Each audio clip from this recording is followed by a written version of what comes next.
હાલ જોઈએ તો આજે 3 મેનો દિવસ છે। રાજ્યમાં અત્યારે એક બાજુ ઊંચું તાપમાન જોવા મળી રહ્યું છે અને રાજ્યના મોટા ભાગના વિસ્તારોમાં અત્યારે 40 ડિગ્રી સેલ્સિયસથી વધુ તાપમાન જોવા મળી રહ્યું છે।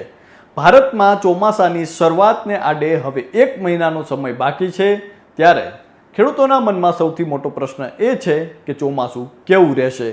ત્યારે અમારી સાથેની વાતચીતમાં પરેશભાઈ ગોસ્વામીએ જણાવ્યું છે કે આ વખતે ચોમાસા દરમિયાન આટલા ટકા ઓછો વરસાદ રહેશે અને મે મહિનાની આ તારીખથી વાવાઝોડાની શક્યતાઓ છે। આ ઉપરાંત હવામાન વિભાગે પણ રાજ્યમાં આગામી દિવસોમાં કેવું વાતાવરણ રહેશે તેને લઈને નવી અપડેટ જાહેર કરી છે। ત્યારે સૌપ્રથમ તો આપના વિસ્તારમાં હાલમાં કેવું વાતાવરણ જોવા મળી રહ્યું છે તે અને ખેતી કે પાકને લઈ આપને મૂંઝવતો કોઈ પણ પ્રશ્ન હોય તો તે કોમેન્ટ કરીને અમને જરૂરથી જણાવજો। આપનો પ્રશ્ન અમે હવામાન નિષ્ણાંત પરેશભાઈ ગોસ્વામી સુધી પહોંચાડવાનો અવશ્ય પ્રયાસ કરીશું। નમસ્કાર, આપ હાલ વાત ગુજરાતી જોઈ રહ્યા છો અને આપની સાથે હું છું કૃપાલસિંહ જાડેજા। રાજ્યમાં આગામી દિવસોમાં કેવું વાતાવરણ રહેશે તેને લઈ હવામાન વિભાગે શું કહ્યું છે તેના વિશે વાત કરીએ તે પહેલા અમારી સાથેની વાતચીતમાં હવામાન નિષ્ણાંત પરેશભાઈ ગોસ્વામીએ ચોમાસામાં ઓછા વરસાદને લઈ શું અપડેટ જાહેર કર્યું છે તેના વિશે વિગતે વાત કરીએ। વાત ગુજરાતી પર હાલ જોઈએ તો સામાન્ય રીતે આપણે ત્યાં ગુજરાતમાં 15 જૂન આસપાસ ચોમાસાની શરૂઆત થઈ જતી હોય છે, પરંતુ ભારતના ચોમાસાની જો વાત કરીએ તો ભારતમાં ચોમાસાનો પ્રવેશ કેરળથી થતો હોય છે અને 1 જૂન આસપાસ ભારતમાં ચોમાસું પ્રવેશ કરતું હોય છે। ત્યારે હવે ચોમાસું શરૂ થવાને અંદાજિત 1 મહિના જેટલો સમય બાકી છે અને ખેડૂતોના મનમાં ગુજરાતનું ચોમાસું કેવું રહેશે તેને લઈને મોટો પ્રશ્ન ઉદ્ભવી રહ્યો છે। ત્યારે અમારી સાથેની વાતચીતમાં હવામાન નિષ્ણાંત પરેશભાઈ ગોસ્વામીએ જણાવ્યું છે કે આ વર્ષે અલ નીનો સક્રિય થશે અને એ પણ સુપર મેગા અલ નીનો સક્રિય થશે, એટલે કે અતિ સ્ટ્રોંગ થશે। 149 વર્ષ પછી ફરી આટલો સ્ટ્રોંગ અલ નીનો સક્રિય થવા જઈ રહ્યો છે અને સામાન્ય રીતે ખેડૂતને પણ ખબર છે કે અલ નીનો સક્રિય થાય એટલે ચોમાસું નબળું થતું હોય છે, પણ ઘણા કિસ્સામાં એવું હોય છે કે અલ નીનો સક્રિય થવા છતાં ચોમાસું સારું રહે તેવી જ રીતે 2026માં થવાનું છે।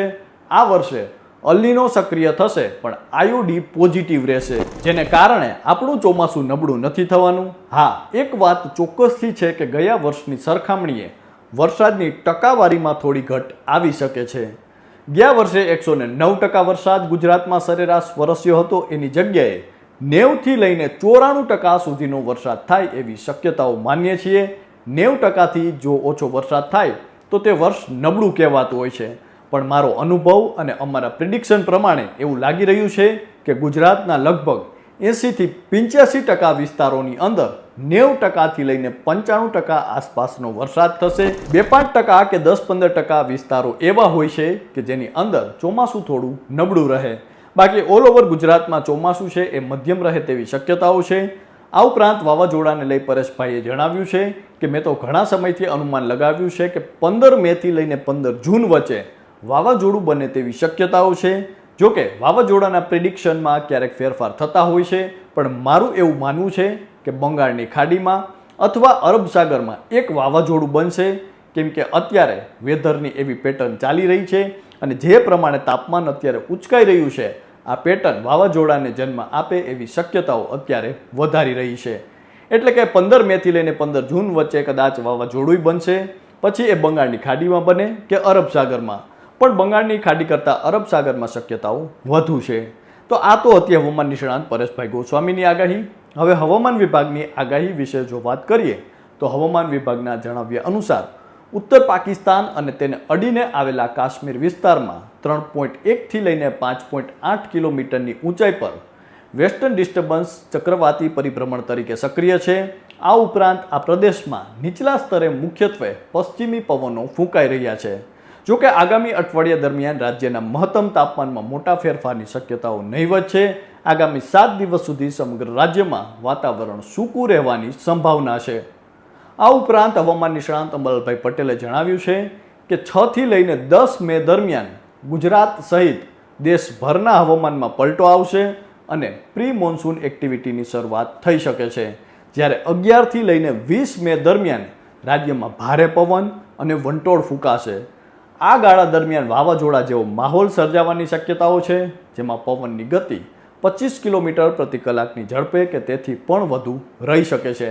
આ પછી 15 મે બાદ બંગાળની ખાડીમાં ચક્રવાત સર્જાવાની શક્યતા છે, જે જૂનની શરૂઆત સુધી સક્રિય રહે તેવી રીતે અરબી સમુદ્રમાં પણ 15 જૂન સુધી વાવાઝોડાની ગતિવિધિઓ જોવા મળી શકે છે. એટલે આ તો હતી હવામાન નિષ્ણાંત પરેશભાઈ ગોસ્વામીની આગાહી, હવામાન વિભાગની આગાહી અને હવામાન નિષ્ણાંત અંબાલાલભાઈ પટેલની આગાહી. હવામાન નિષ્ણાંત પરેશભાઈ ગોસ્વામીના જણાવ્યા અનુસાર આ વર્ષે ચોમાસાની જો વાત કરીએ તો ચોમાસું એકંદરે સારું રહેશે.